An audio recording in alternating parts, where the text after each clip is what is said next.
dipersembahkan oleh Ya, pemirsa, PT Multimedica International Tbk atau MMIX merupakan perusahaan di industri fast moving consumer goods atau FMCG yang terus berkembang dan menghadirkan inovasi produk di sektor kesehatan, kemudian personal care, beauty care, dan juga hingga food and beverage. Di balik pertumbuhan pesat ini, pemirsa, ada strategi dan juga visi besar yang dibawa oleh MMIX untuk terus maju. Lalu seperti apa strategi dan juga inovasi untuk menghadapi potensi pasar di tahun 2025 dan produk apa saja yang akan menjadi unggulannya?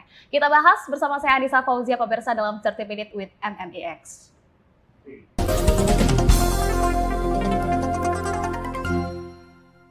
dipersembahkan oleh Ya, dan saat ini pemirsa, saya tidak sendiri karena saya sudah ditemani langsung oleh CEO dari PT Multimedica International Tbk, yakni Bapak Mengki Pangarep. Pak Mengki, terima kasih banyak sudah menerima keluarga Buniverse di kantor MMIX, Pak Mengki. Sama-sama, Ya, terima kasih Mbak Anissa. Iya, apa kabar sebelumnya Pak Mengki? Luar biasa Mbak. Semangat ya Pak? Semangat selalu. Oke, ini sepertinya kabar Pak Mengki nih sama baiknya pemirsa dengan informasi yang akan kita bagikan kepada Anda. Pak Mengki, langsung saja, ini karena saya tadi sudah sedikit mengulik-ngulik juga terkait dengan perusahaan dari PT Multimedica International, Pak Mengki. Ini kan sudah berkembang pesat, terutama sejak berdirinya pada tahun 2020. Sekitar 5 tahun ke belakang, kalau tidak salah begitu, boleh dong Pak Mengki mungkin bisa diceritakan awal mula perjalanan sampai dengan bisa ada di posisi saat ini Pak Mengki. Oke, makasih. Jadi pertama kali kita sebenarnya berdiri tahun 2020. Tapi kalau mau lihat dari latar belakangnya sebenarnya udah 25 tahun sebelumnya. Memang dari background keluarga kita ada yang pemain alat kesehatan yang punya banyak cabang di Jawa Barat, tepatnya di Bandung. Dan pada saat tahun 2020 kan memang sedang merebaknya virus COVID ya. Terutama waktu itu adalah Delta yang cukup ganas. Makanya 2020 kita berdiri dan kita mulai membangun perusahaan yang baru ini dengan PT Multimedica International. Jadi awal mulanya kita tahun 2020 kita mulai buat produk dari masker yang namanya dulu mereknya Miumas. Setelah itu 2020 karena memang di retail itu banyak sekali kekurangan masker, banyak produk-produk kita tidak sanggup atau produsen kita tidak sanggup. Karena bayangin kalau memang tadinya masker untuk rumah sakit, sekarang dipakai untuk masyarakat umum. Dan Indonesia ada 200 juta penduduk. Jadi satu hari harus, kalau satu orang satu masker berarti 200 juta lembar masker. Kapasitas kita cuma 30 juta. Makanya itu kosong. Makanya karena kita memang sudah house brand private label cukup lama dan kita hubungannya baik, kita starting dengan perusahaan masker dulu. Nah itu kita diminta oleh Alfamart untuk buat masker. Yang pertama itu 3D Duck Bill, masker yang kita sebut masker duck itu ya. Saya salah satu penggunanya itu Pak. Iya, jadi kalau Mbak lihat di Alfamart kita punya itu adalah produknya hampir semua house brand private label Alfamart masker buatan kita. 2021 nggak lama, kalau kita bilang si merah, si biru mulai. Biru juga, wah ternyata mereka juga kekurangan pasokan. Karena pada saat itu kalau kita tahu merek-merek 3M atau merek-merek kompetitor lain tuh ekspor bahkan tidak ada cukup. Jadi kita mulai bikin house brandnya juga Indomaret dengan beberapa model dari 4D, 3D dan juga 3 ply atau slim fit. 2021 karena kita salah satu pemain utama, kita dilirik oleh Warner Brothers. Warner Brothers mengeluarkan masker untuk anak-anak dengan 3 karakter di Bear, itu karakternya Warner Brothers. Nah 2021 kita bergulir, kira-kira kita juga dilirik oleh Line Friends BT21, perusahaan Korea yang menaungi IP BT21. Kita waktu itu kerjasama dengan BT21 masker, dan kemudian biasa kalau adiknya udah ikut, kakaknya ikut Tiny Ten, akhirnya 7 bersaudara, arti BTS ya. Akhirnya kita ikut jadi dengan produk-produk BTS, dan kita di 2021 kita sudah masuki dunia IP lah, lebih kental ya. Dan di 2022 puncaknya kita menjadi pop-up store pertama BTS di Indonesia yang terluas dan mendapatkan rekor muri pada saat itu. Karena pertama terluas di Asia Tenggara, kedua juga terbanyak pengunjungnya, sekitar 33.000 pengunjung selama 30 hari. Kira-kira gitu. Dan 2021 pertengahan kita ikut pameran di Amerika Serikat, mewakili Indonesia. Kita salah satu dari 7 perusahaan, yang lain stetoskop, APD, kita yang mewakili masker dan patch dari Indonesia untuk ke pasar Amerika dan Amerika Utara dan Amerika Latin. Dan ternyata peminatnya cukup banyak karena katanya kualitas kita bagus dibandingkan negara Tiongkok. Jadi mereka banyak yang pesan juga, cuma waktu itu kita memang kapasitasnya sangat ketat. Dan 2022, puji Tuhan kita IPO melantai di bursa. Nah, di 2022 ini, kita lihat momentumnya udah pas, dan kita lihat kapasitas kita ingin berkembang lebih jauh lagi. Dan kita MMI tidak hanya main di produk-produk masker aja, jadi kita mulai masuk ke dunia FMCG. Jadi arah yang mengubah atau momen yang paling berpengaruh yang kemudian mengubah arah bisnis dari MMIX ini itu pada saat di tahun 2022 tadi. Ya, karena 2022 itu kan kita selalu cantumkan apa tujuan kita IPO. Tujuan kita IPO itu selain memperbesar distribution center kita juga ingin memperbanyak jenis-jenis produk-produk kita ke luar dari alat kesehatan saja, seperti fast moving consumer good, tapi beririsan dengan alat kesehatan atau produk medical. Nah, makanya munculnya kita sudah pikirkan, kita melakukan riset setelah 2022 itu untuk meluncurkan produk-produk apa yang cocok. Kita mulai dari food, non-food, dan akhirnya personal care. Nah, food dan non-food ini kita masuk di ready to drink.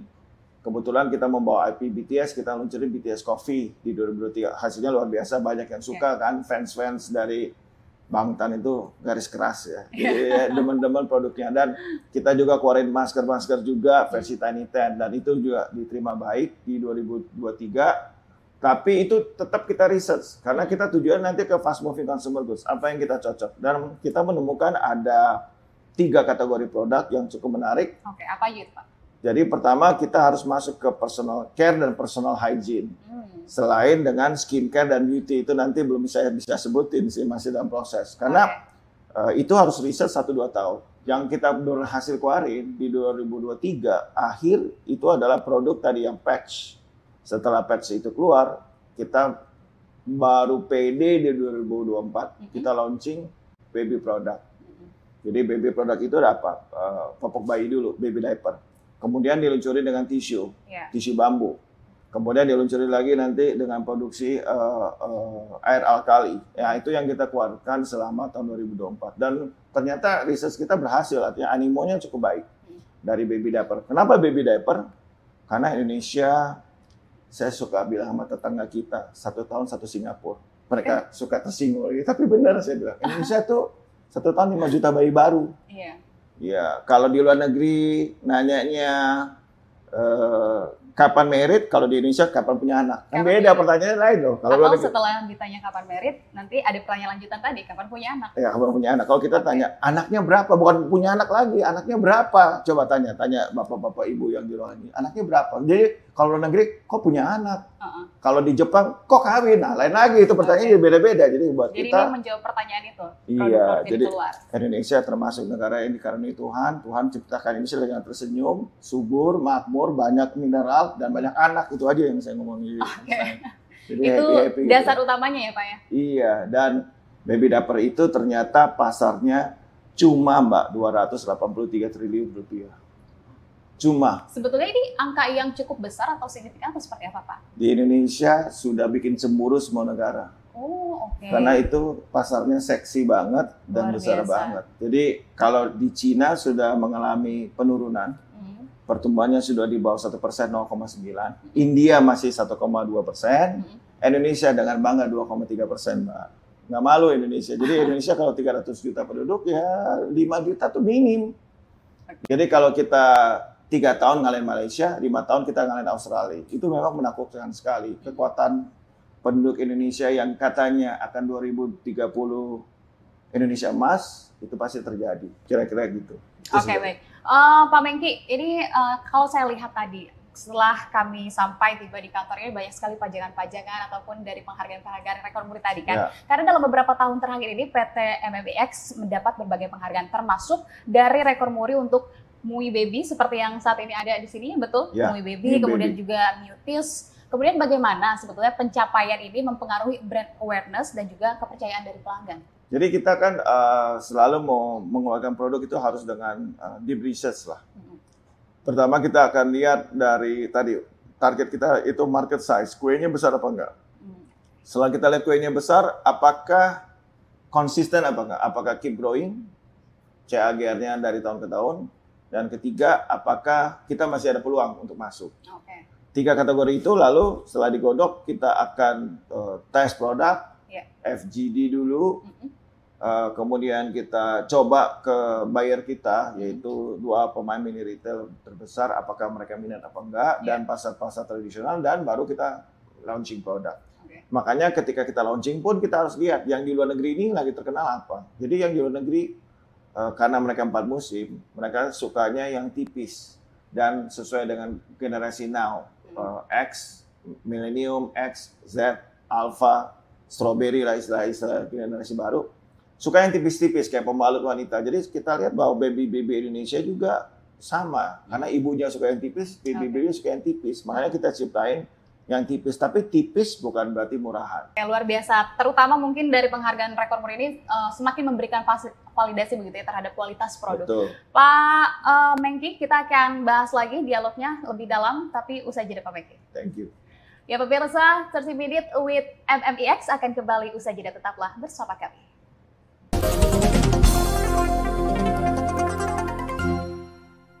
Dipersembahkan oleh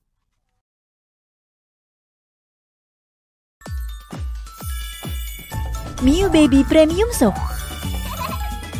telah berhasil meraih 2 rekor muri dan penghargaan Top Innovation Choice Awards 2024. Inovasi pertama popok bayi di Indonesia berteknologi triple core SAP dengan 2 kali SAP paper dan SAP gel. SAP gelnya akan menyerap cairan dari tetes pertama dengan cepat dan mengunci cairan. Dilengkapi SAP paper yang akan memastikan distribusi cairan lebih merata. Popok Mio Baby juga tipis dan sangat nyaman. Memiliki karet pinggang yang lembut, pelindungan kebocoran ganda, serta sirkulasi udara yang sangat baik. Cek website dan sosial media kami untuk info lebih lanjut. Mio Baby, Eternal Love.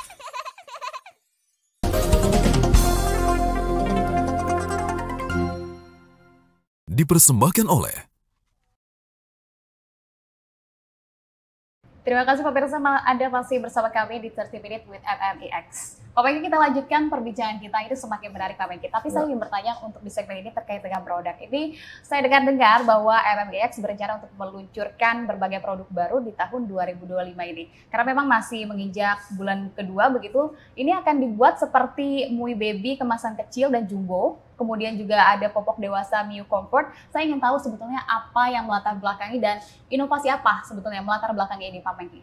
Jadi biasanya tahun baru atau permulaan tuh sesuatu yang indah ya, antara pertemuan yang lama dan baru.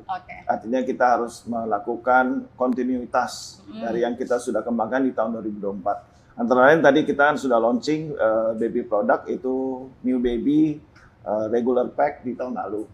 Dan ternyata animonya cukup bagus. Jadi kita berkembang dengan produk baby yang lebih premium dan juga lebih ekonomis. Dua-duanya kita sasar. Kenapa? Karena ternyata Indonesia 70% masih middle low ya. Dan Indonesia kita tahu ada kontraksi ekonomi dari tahun lalu.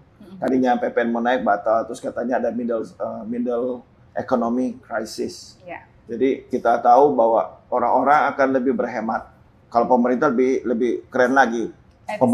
Pemotongan budget, anggaran dipotong-potong. Takutnya anggaran rumah tangga kena juga. Waduh, jangan sampai Pak. Jadi makanya tahun ini slogan kita keluarin yang packaging lebih kecil. Mulai dari masker, baby diaper, tisu, dan air. Semua kita bikin istilah mini size atau travel size atau travel pack.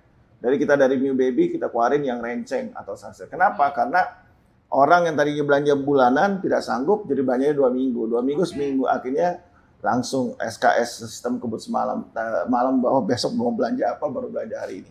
Jadi kita lihat yang saset ini adalah yang tepat pada saat-saat sekarang. Kedua yang dari tisunya tadinya isi 200, 1000 kita turunin jadi 100 dan travel pack yang isi 70. Dan kita launching juga dengan tisu basah yang sama travel size atau 8x8 yang mini.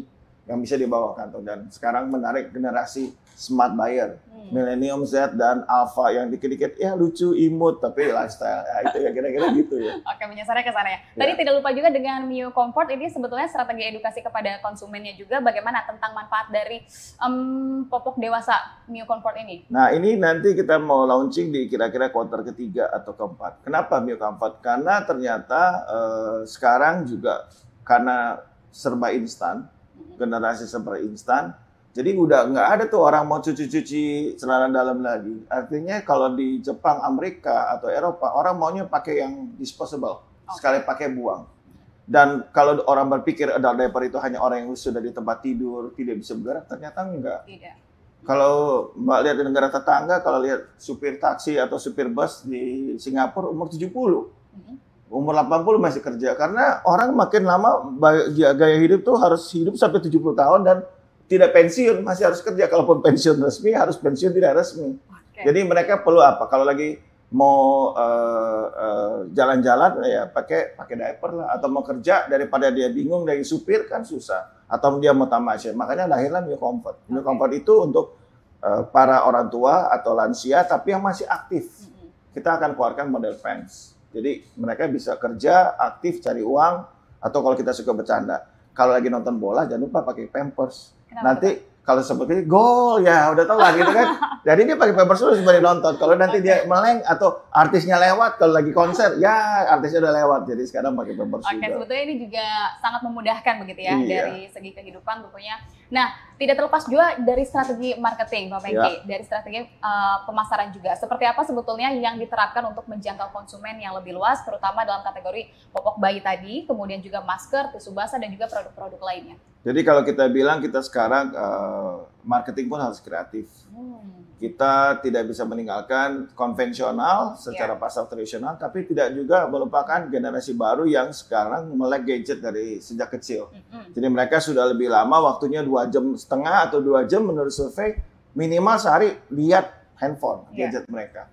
Jadi kita secara digital harus ikutan, secara YouTube ikut, TikTok ikut, e-commerce harus ikutan, platform ikutan, dan juga kita harus kreatif dengan marketing mix, baik OOH maupun yang lain-lain. Itu yang harus kita kembangkan. Dan kita sedang mengembangkan pemasaran channel baik di MT, Modern Trade, MTI, Modern Trade tertentu, kemudian juga pasar tradisional, dan akhirnya juga masuk ke e-commerce atau B2B. Semua itu harus kita jalankan di tahun-tahun ini ya. Jadi kontribusinya kalau dari pemasaran digital itu seperti apa kontribusinya? Sekarang tidak bisa dipungkiri, semakin lama semakin besar. Kita mungkin dulu bisa lihat 5%, mungkin tahun ini 10%, bahkan sudah bisa hampir 30-40%. Kalau kita lihat salah satu marketplace platform yang kita sebut warna kuning, orange atau hijau, itu udah makin besar ya platformnya. Jadi kita lihat tidak ketinggalan juga pendatang baru, TikTok maupun Temu, mungkin mau masuk, saya nggak tahu ya. Tapi saya rasa kita harus kreatif dan kita harus siap dan hal-hal seperti demikian. Betul. Berarti kalau dilihat secara digital begitu dari e-commerce ataupun offline, ini lebih menguntungkan dari sisi yang mana? Sebenarnya tetap kita harus membuat brand awareness itu dengan digital dulu. Sekarang orang udah nggak lihat koran ya, maaf ya, media cetak. Tapi orang sekarang sudah lihat handphone semua. Dan kita tidak sadar dulu pengaruh. Kalau kita istilah dulu belajar marketing, pengaruh remote TV penting, sekarang pengaruh telunjuk jari lebih penting. Geser sedikit, 3 detik yang menarik, kita swipe. Jadi mau nggak mau, opini atau KOL itu penting. Bagi opinion leader atau dari satu sosial atau kata Google review, itu lebih penting dibandingkan kata koran atau kata yang lain. Jadi sangat penting sekali sosial media, digital itu untuk mendukung kita udah nggak bisa ditinggalkan. Itu strategi marketingnya, strategi pemasarannya. Nah, kita bergeser ke sektor food and beverage. Nah, dari MMIX sendiri akan menghadirkan juga produk air alkali begitu ya, dengan pH tinggi. Nah, bagaimana kemudian strategi dari perusahaan ini dalam membangun kepercayaan pasar terlebih dahulu, Pak Mengki, terhadap produk minuman seperti ini? Jadi sebenarnya saya baru dari Semarang kemarin ngobrol dengan salah satu dokter Rita kebetulan. Jadi memang alkali itu lahir tuh karena sekarang kita hidup di zaman polusi. Kita hidup di zaman radikal bebas. Dan ternyata banyak orang yang sakit karena pH tubuhnya tidak balance. Dan pH 7 itu sasaran empuk untuk kanker. Tadi baru kemarin kita ngobrol, tadi malam. Jadi mereka bilang kalau pH kita di bawah 7 sifatnya asam, confirm kanker akan senang berhinggap, tumor dan sebagainya. Jadi pola hidup sehat itu kenapa? Karena sekarang makanan kita makan itu sudah tidak sehat. Banyak pewarna, aditif dan yang lain-lain. Jadi kalau kita dengan air kali dengan 8+1 membuat kita lebih basah. Kedua, tubuh kita ini, sorry ya, 30 tahun lalu kita nggak dengar orang GERD. Sekarang anak-anak dikit nggak masuk, GERD. Mana ada dulu. Kenapa? Karena makanan kita micinnya, MSG-nya udah banyak. Kedua, kita juga suka telat makan, stres, kerjaan. Jadi kalau kita kali itu penting. Satu, membalanskan. Kedua, lebih segar. Dan dehidrasi itu terjaga. 8+ ini yang kita kembangkan karena kayak tadi saya ngobrol di awal. Ada kayak parfum. Atas, tengah, bawah. Pertama dicoba, wanginya yang kuat, mas. Kedua, vanila. Ketiga, oat. Air juga sama. Air pertama diminum, cuma menghilangkan haus. Kedua, rasanya rada-rada manis. Ketiga, tidak kembung. Itu cocok. Jadi sebenarnya kedalaman kita melakukan riset itu, air 8+ itu boleh diminum tiap hari. Kedua, dia akan meninggalkan GERD. Ketiga, dia membuat tubuh lebih balance. Itu yang kira-kira yang kita bisa tawarkan dibandingkan air biasa. Maaf, air yang biasa ada satu kekurangan. Kadang-kadang itu dibuat dengan plastiknya tidak BPA free. Dan plastiknya tipis, jadi mengkerut. Dan kalau kena matahari, itu karsinogen. Botol kita tebal. Kedua, BPA free. Ketiga, airnya dari memang air dalam yang 200 meter. Jadi otomatis membuat pH kita naik dan kita lebih sehat. Itu aja sih. Oke, luar biasa. Sangat menarik sekali. Tapi Pak Pengki, kita akan lanjutkan perbincangannya usai jeda Pak Pengki. Ya pemirsa, tetaplah bersama kami di 30 Minutes with MMEX.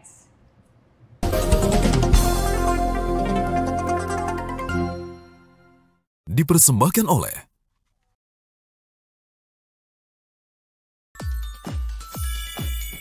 Miu Baby Premium Soap telah berhasil meraih 2 rekor muri dan penghargaan Top Innovation Choice Awards 2024. Inovasi pertama popok bayi di Indonesia berteknologi Triple Core SAP dengan 2 kali SAP Paper dan SAP Gel. SAP Gelnya akan menyerap cairan dari tetes pertama dengan cepat dan mengunci cairan. Dilengkapi SAP Paper yang akan memastikan distribusi cairan lebih merata. Popok Miu Baby juga tipis dan sangat nyaman. Memiliki karet pinggang yang lembut, pelindungan kebocoran ganda, serta sirkulasi udara yang sangat baik. Cek website dan sosial media kami untuk info lebih lanjut. Miu Baby, Eternal Love.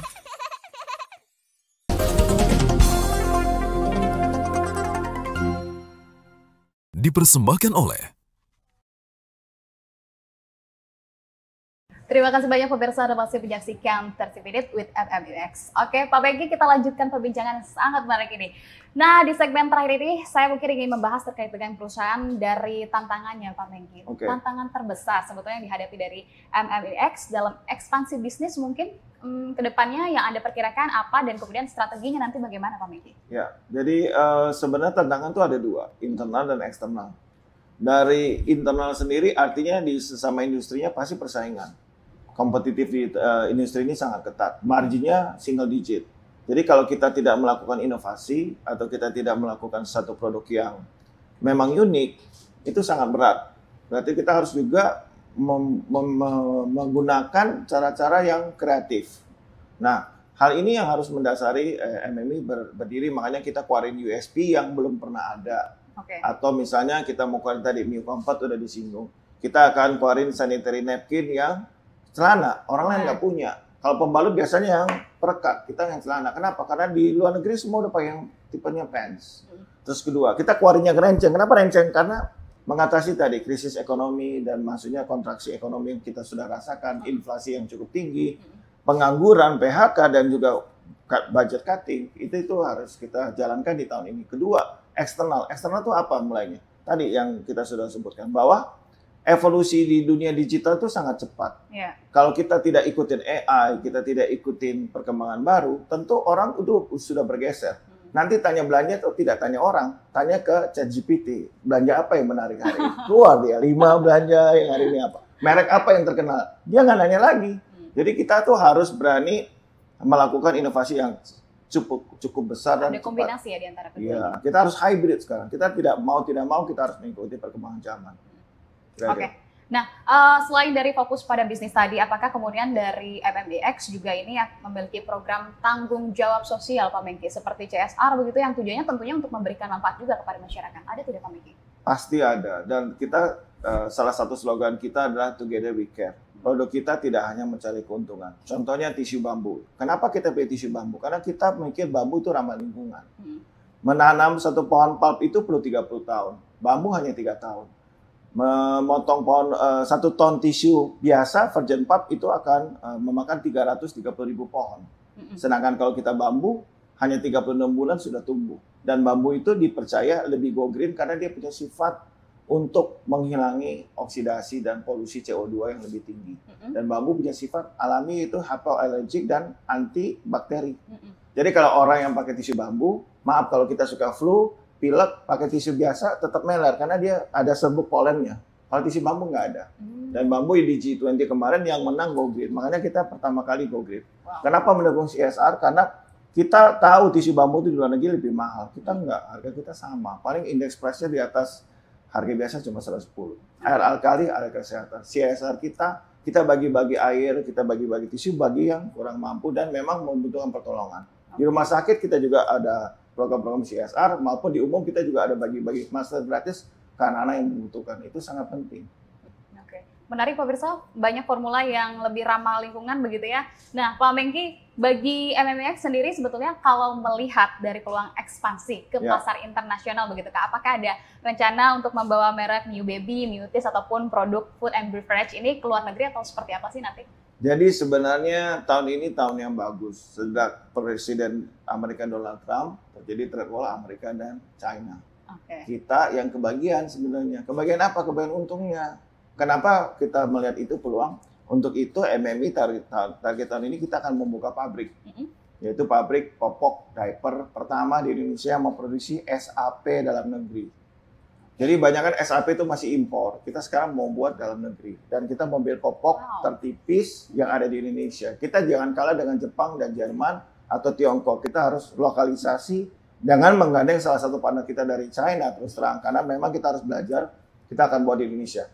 Gunanya apa? Ketika orang trade war, tax dan kuotanya diperkecil dan bunga atau pajak ekspor dari China ke Amerika lebih besar, Indonesia nggak dinaikin, lumayan dong peluangnya.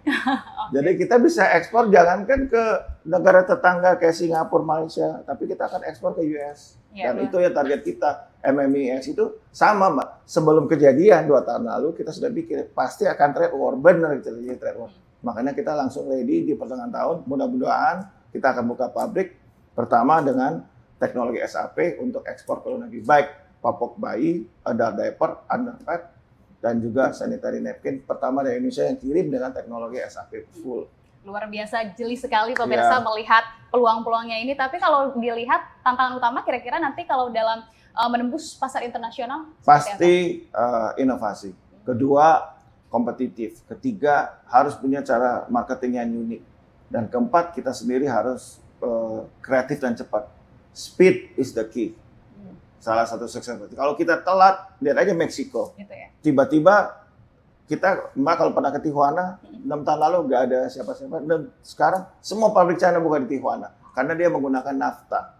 Antara Tijuana, Meksiko dengan Amerika bebas teks. Makanya nyebrang. Tapi Trump pinter. Mulai sekarang Meksiko, Kanada kena teks. Nah, jadi artinya ada penyesuaian regulasi juga dong nanti? Oh sangat. Presiden Trump itu businessman. Sangat pinter. Dan kita juga Indonesia tidak kalah. Kita juga saudagar. Pinter, 1000 akal. Kan nanti saudagar itu kan? Iya, luar biasa. Ya. Oke, Pak Mengki mungkin sebagai pemimpin perusahaan, apa kemudian pesan yang ingin disampaikan kepada masyarakat mengenai pentingnya produk berkualitas dalam kesehatan, kecantikan, dan juga gaya hidup? Silakan Pak Mengki. Jadi sekarang teman-teman, kita tidak boleh hanya melihat harga, tapi carilah produk yang aman dan juga stylish. Dua-duanya harus dikombinasi dan kita harus pintar-pintar menjadi smart buyer.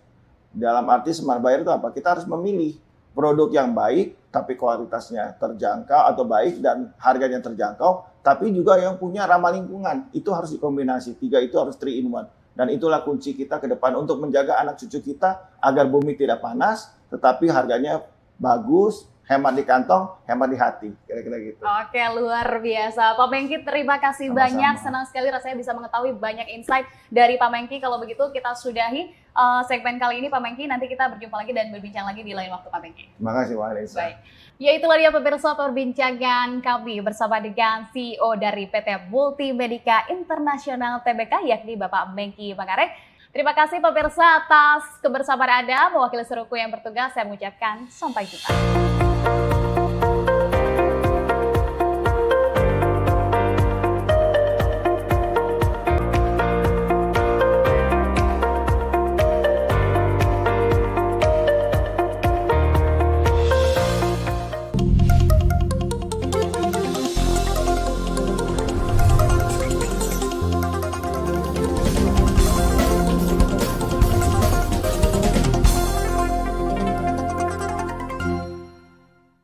Dipersembahkan oleh